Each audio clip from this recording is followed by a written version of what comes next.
ថ្ងៃនេះគាត់នឹកឃ្លានអ្នកមុខម្ហូបរបស់តង់សានីជនជាតិតង់សានីគាត់ធ្វើម្ហូបគេភាគច្រើនគឺគេយកផ្លែចេកតែខ្ញុំហៅផ្លែចេកចុះតែបើភាសាអង់គ្លេសឬក៏ពួកគាត់វិញមិនដែលហៅថាផ្លែចេកទេគេហៅថា plantain វាកមុតដូចដលងហើយបើសិនជាឲ្យខ្ញុំធៀបទៅគឺថាស្តៀងនឹងចេកជាអ្នកស្រុកខ្ញុំបើខ្ញុំអ្នកភូមិខ្ញុំបើខ្ញុំនិយាយពាក្យថាចេកជាប្រហែលជាដឹងហើយតែចេកជានេះគឺនៅពេលដែលវាចាស់បានស្តៀងគ្នា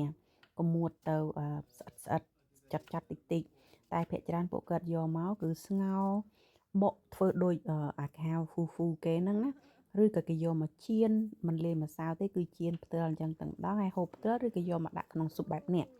អូកុំឃើញអញ្ចឹងណារសជាតិឡើងឆ្ងាញ់ម្ហូបពួកគាត់សាបទេ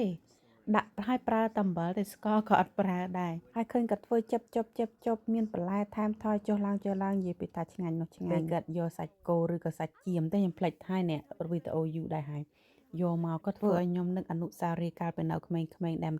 ជំនាន់យើងក្រខ្សត់អត់មានភ្លើងអគ្គិសនីមានទូទឹកកកនោះឥឡូវក៏ផ្ទះខ្ញុំនៅតែក្រខ្សត់ដែរ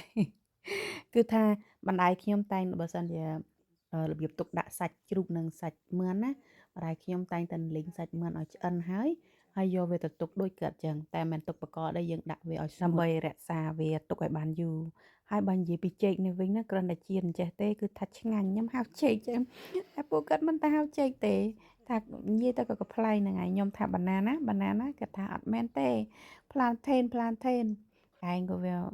តាមនោះទៅតែខ្ញុំមើលទៅចេកសុទ្ធគ្រាន់តែឈ្មោះគេវាខុសពីយើងដែលយើងហៅហើយបើស៊ុបសណ្តែកក្រហមមិញគឺមិនមែនបង្អែមទេគឺថាម្ហូបគេដូចជាសម្លយើងចឹងណា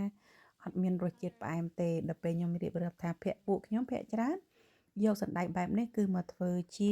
បង្អែមទៅកាត់សើចគាត់ថាអត់ទេពួកគាត់យកមកធ្វើតែម្ហូបរួមទៅប្រពៃណីវប្បធម៌របៀបបបអីខុសគ្នាទាំងអស់តែម្ហូបឆ្ងាញ់ដូចគ្នា